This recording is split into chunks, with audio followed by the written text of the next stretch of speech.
المباني البيضاء والجديدة اللي شفتها في الجزء الأول اختفت تماما. لو فاتك الجزء الأول لازم ترجع تشوفه عشان تستوعب الملحمة دي بدأت منين بالظبط. أهلا بيكم في الجزء التاني من كواليس فيلم أسد. المشاهد اللي فاتت كان فيها ألوان وتعتيق وشروخ مقصودة معمولة على الحوائط عشان تديك إيحاء برطوبة وعمل الزمن. هم هنا ما سابوش تفصيلة للصدفة. ركز معايا في اللقطات دي، شفت العربيات الخشبية القديمة، الفخار، الرماح، والأسلحة التاريخية المتوزعة في الحارة.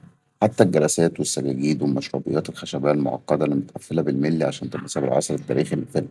المفاجأة الحقيقية بتشوفها لما تدخل الكاميرا جوه الغرف والبيوت وتوريك الفرش والأساس الداخلي المتكامل، ولما بتدخل المجاميع بالملابس التاريخية جوه الحارة.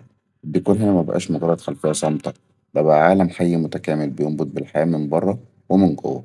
مهندس الديكور أحمد فايز مكتفاش بالمدينة دي.